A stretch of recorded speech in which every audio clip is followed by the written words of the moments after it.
விசிக தலைவர் திருமாவளவன் தாவேகாவில் ஐக்கியமானது திமுக தலைமையை கடும் அப்செட்டுக்குள்ளாக்கியதாக அறிவாலய வட்டாரம் சொல்கின்றது. திமுக கூட்டணியில் பல காலமாக இருந்து வந்த திருமா தற்பொழுது தாவேகா பக்கம் தனது ஆதரவை கொடுப்பது ஏன் என திமுகவின் முக்கிய புள்ளிகள் சமூக வலைதளத்தில் கருத்துக்களை பதிவு செய்து வருகின்றனர். பெரும்பான்மையை நிரூபிக்க தாவேகாவுக்கு விசிக ஆதரவு தெரிவித்த நிலையில் வெளியில் இருந்து ஆதரவு என்ற நிலைப்பாட்டை திருமாவளவன் எடுத்தார். ஆனால் தற்பொழுது அமைச்சரவையில் இடம்பெறுவது நியாயமா என திமுகவினர் உச் கொட்டினாலும் இதற்கு ஒரு தெளிவான விளக்கத்தை திமுக தலைவர் ஸ்டாலினும் கொடுத்துவிட்டார்.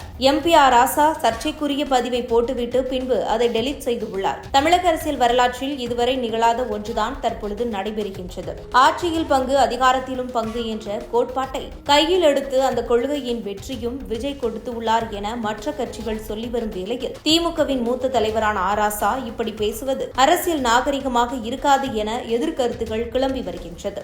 இது மட்டுமல்லாமல் பலமுறை ராசா அவர்கள் இதுபோன்ற சர்ச்சை கருத்துக்கள் சொல்லி மாட்டிக்கொள்வது வழக்கம்தான். இன்னும் திமுக கூட்டணியில் இருந்து அதிகாரப்பூர்வமாக விசிக வெளியேறவில்லை. அமைச்சர் பதவி கொடுத்ததும் ஏன் திமுக இப்படி பண்ண வேண்டும் என விசிகவினர் கேள்விகளை எழுப்பியிருக்கின்றனர். விசிகவில் திருமாவளவன் இருந்தபோது அவருக்கான அங்கீகாரம் அங்கு கிடைக்க வேண்டும் என்பதே பல விசிக உறுப்பினர்களின் கோரிக்கையாக இருந்தது. இந்த விஷயத்தை முன்னெடுத்த ஆதவ் அர்ஜுனா திமுகவை விமர்சனம் செய்து விசிக கட்சியில் இருந்து இடைக்காலமாக நீக்கப்பட்டார். பின்பு அவரே விசிகாவில் இருந்து விலகி தாவேகாவில் இணைந்து இன்று அமைச்சராக உள்ளார். ஆனால் வன்னியரசின் அமைச்சர் பதவிக்கு ஆதவ் அர்ஜுனா விஜயிடம் ஸ்ட்ராங் ரெக்கமெண்ட் வைத்ததாக சொல்லப்படுகின்றது. இப்பொழுது பூதாகரமாக வெடித்திருக்கும் விசிக திமுக பிரச்சனையை பார்த்து தாவேகாவின் பல முக்கிய புள்ளிகள் சைலண்ட் மோடுக்கு போனதாக கள நிலவரம் சொல்கின்றது. இது குறித்து உங்கள் கருத்துக்களை கமெண்ட் பாக்ஸில் கமெண்ட் பண்ணுங்க.